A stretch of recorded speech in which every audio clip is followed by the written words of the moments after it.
বাংলাদেশ থেকে পণ্য আমদানিতে ভারতের দেয়া স্থলবন্দর নিষেধাজ্ঞায় সাময়িক বিপাকে ব্যবসায়ীরা।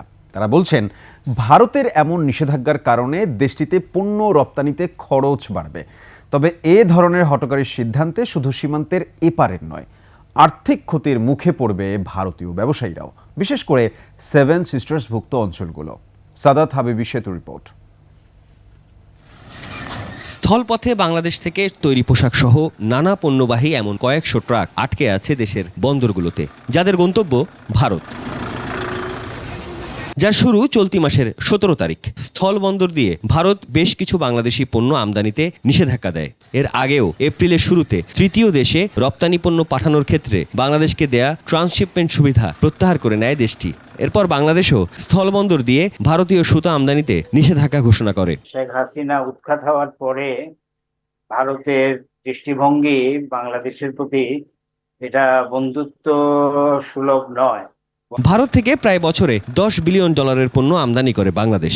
বিপরীতে ভারতে রপ্তানি করে $1.5 বিলিয়ন পণ্য। তবে আসাম, মেঘালয়, ত্রিপুরা, মিজোরাম খ্যাত সেভেন সিস্টার্স অঞ্চলে বাংলাদেশের বেভারেজ, প্রক্রিয়াজাত খাদ্য, প্লাস্টিক পণ্য, আসবাবপত্র গত এক দশকে ব্যাপক জনপ্রিয়তা পেয়েছে। এক্সপোর্টকে মাথায় রেখে বাংলাদেশেও আমি আমার ক্যাপাসিটি বিল্ডিং করেছি। ফলে যদি ইন্ডিয়াতে রপ্তানি না হয় তাহলে আমার কিন্তু এখানে প্রোডাকশনটা কমাতে হবে, লোকজন এখানে ফ্রি হয়ে যাবে। শুধু আমাদেরই নয়, আমাদের ব্যবসার সাথে দীর্ঘ 20 বছর ধরে ইন্ডিয়ার নর্থ ইস্টার্ন রিজিয়নের প্রচুর ব্যবসায়ী নিযুক্ত আছেন, ব্যবসার সাথে অর্থ লগ্নি করেছেন এবং এই তাদের লগ্নিকৃত অর্থ মার্কেটে এখন ছড়ানো আছে। অন্য খাতের চেয়ে প্রক্রিয়াজাত খাদ্য ও প্লাস্টিক পণ্যের খাতের কোম্পানিগুলোর ঝুঁকির মাত্রা বেশি। আবার এমন সিদ্ধান্তে বিপাকে পড়বেন ভারতীয় ক্রেতারাও, কারণ বাংলাদেশের পণ্য তাদের বাজারে যে প্রতিযোগিতা তৈরি করেছিল তা হারিয়ে যাবে। সুতরাং বাড়বে সিন্ডিকেট।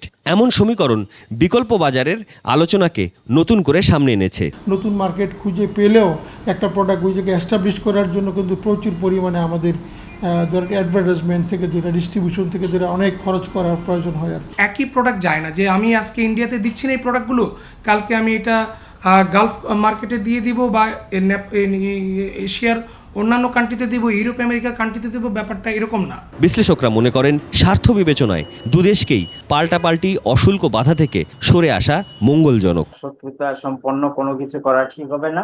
আমরা আমাদের বেশি সুলভ সম্পর্ক বজায় রাখার চেষ্টা করব। তা সত্ত্বেও যদি ভারত আমাদের সাথে বন্ধুত্বপূর্ণ সম্পর্ক রাখতে না চায়, এটা তাদের ব্যাপার। ইপিবির তথ্য অনুযায়ী গত অর্থ বছরে ভারতে প্রায় $55 কোটি পোশাক, $16 কোটি প্রক্রিয়াজাত খাদ্য, $4 কোটি 40 লাখ প্লাস্টিক পণ্য, $3 কোটি 13 লাখ তুলা ও তুলার সুতার ঝুট এবং $65 লাখ আসবাবপত্র রপ্তানি হয়েছে। এসব পণ্যের বড় অংশই স্থলবন্দর দিয়ে রপ্তানি হয়। সাদাত হাবিবি সেতু, 21 টেলিভিশন, ঢাকা।